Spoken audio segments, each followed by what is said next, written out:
India debate में आप सबका स्वागत है। मैं हूं आशुतोष पाठक। मित्रों, आज एक चर्चा आपसे करनी है जो बेहद महत्वपूर्ण है। पिछले कुछ दिनों से देश में एक बवाल मचा हुआ है और इसको लेकर के सदन में भी, पार्लियामेंट में भी बवाल मचाने की पूरी कोशिश हो रही है। सरकार भी इस मुद्दे पर थोड़ी थोड़ी बैकफुट पर नजर आ रही है। मुझे हैरानी है कि सरकार इस मुद्दे पर बैकफुट पर क्यों है। सिर्फ एक मुद्दा यह हो सकता है कि हां, विदेशी एयरक्राफ्ट हमारे यहां क्यों आया, कहा जाता कि आप अपने एयरक्राफ्ट को भेजिए और उस एयरक्राफ्ट में हम लेकर के चले आते। लेकिन भरोसा कैसे होगा साहब, ये तो अमेरिका है। अमेरिका ये देखता है कि जिसको उन्होंने गिरफ्तार किया है उसको या तो जहां से वो आया है वहां तक पहुंचा दिया जाए, या अमेरिकी लैंड पर जो कुछ भी उनके खिलाफ कार्रवाई हो सकती है वो कार्रवाई की जाए। गनीमत है कि इन्हें कोई फांसी पर नहीं चढ़ाया और आपको दूसरे देशों में डिपोर्ट कर दिया। अब ये चर्चा हो रही है कि साहब, बेड़ियों में जकड़ के लाया गया, टॉयलेट की व्यवस्था नहीं थी, 104 लोग थे, कार्गो विमान में आए, ग्लोब मास्टर एयरक्राफ्ट जो है अमेरिकी वायुसेना का जो ग्लोब मास्टर है उसमें आया, और वो एयरक्राफ्ट आपके देश की धरती पर लैंड किया तो आपकी संप्रभुता का हनन हो गया। ये सारी बातें दलील दी जा रही हैं, सदन में भी दी जा रही हैं, और अपोजिशन के लोग इस बात को लेकर के सवाल उठा रहे हैं कि भारत की भद पिट गई, आपके लोगों को बेड़ियों में जकड़ दिया और हाथ बांध करके, पैर बांध करके आपको डिपोर्ट किया गया, ये आपकी इज्जत रही। और हवाला दिया जाता रहा कि जब मनमोहन सिंह जी की सरकार थी तो उस वक्त अगर कोई इस तरह की बात होती थी या कोई भी ऐसी बात होती थी जिसमें भारतीय नागरिकों के खिलाफ अमेरिकी प्रशासन या अमेरिकी सरकार कोई भी अगर इस तरह का रवैया अपनाती थी तो सरकार आंख दिखाने लगती थी और अमेरिका को उसकी औकात बता देती थी। मोदी जी की जो सरकार है उसमें कोई इकबाल नहीं है, और ये मोदी जी जो ये कहते हैं कि 36 इंच का सीना है और पूरी दुनिया में भारत का डंका बज रहा है, ये बिल्कुल झूठ है। इसका कोई मतलब नहीं है, ये लोग कह रहे हैं, और ये तमाम अपोजिशन के नेता इंक्लूडिंग राहुल गांधी ये सारी बातें कर रहे हैं।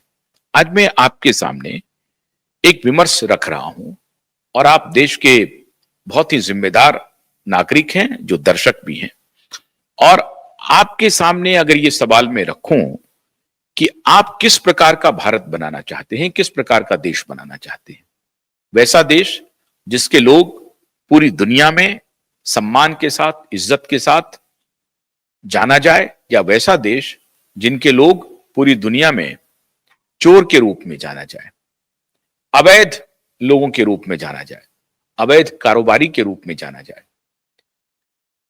हमारे यहां से वो लोग गए थे अमेरिका जो बहुत गरीब तबके के थे, लेकिन गरीब तबके के होते हुए भी 40-40 लाख रुपए उन्होंने अमेरिका जाने पर खर्च किया, और मुख्य रूप से 3 प्रदेश के लोग, पंजाब, हरियाणा और गुजरात के। वैसे तो देश भर के लोग इसमें आए हैं, लेकिन अधिकतर जो संख्या थी वो पंजाब, हरियाणा और गुजरात की थी। सबसे महत्वपूर्ण सवाल है कि लोग रोजी रोटी के लिए, रोजगार के लिए और अपना पेट पालने के लिए, अपने परिवार को पालने के लिए और अपना गुजर बसर करने के लिए यात्रा करते हैं। यात्री बनना चाहिए, लेकिन ऐसी यात्रा, इतनी खतरनाक यात्रा और ऐसा यात्री बन जाना, मैं समझता हूं कि किसी भी व्यक्ति के लिए, किसी भी समाज के लिए और किसी भी देश के लिए बेहद आपत्तिजनक होना चाहिए। और यह मामला एक दिन से नहीं चल रहा है, वर्षों से चल रहा है। आप अगर सर्च करेंगे गूगल में जाकर के डंकी रूट, तो इसका बाजाबता डेफिनेशन है कि डंकी रूट क्या है, और इसको आप डंकी रूट एक स्टैब्लिश्ड नॉर्म हो गया है कि पंजाब से जो लोग माइग्रेट करके कहीं पर जाते हैं उसको अवैध तरीके से, उसको डंकी रूट कहा जाता है, उसको डंकी कहा जाता है। वो गधा से मत जोड़िए आप उसको। ये एक स्थापित रूट बन चुका है और दुनिया का ऐसा कोई देश नहीं बचा है जिस देश के जरिए ये लोग अमेरिका तक की यात्रा कर रहे थे। अब अगर अमेरिका जा रहे हैं तो आप मान के चलिए कि चाइना भी जा सकते हैं, यूरोप के देश में तो जा ही सकते हैं, फ्रांस, जर्मनी, इंग्लैंड भी जा सकते हैं, जापान भी जा सकते हैं, ऑस्ट्रेलिया भी जा सकते हैं।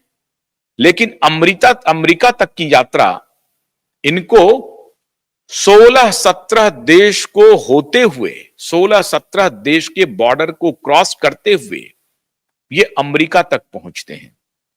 दुर्गम रास्तों से जाते हैं, वायु मार्ग से, ट्रेन रूट से, रोड रूट से, कहीं बस से, कहीं चरपहिया वाहन से, कहीं ट्रेन से, और कहीं तो किलोमीटर्स पैदल जंगलों में, नदियों को क्रॉस करते हुए ये अमेरिका तक की यात्रा करते हैं।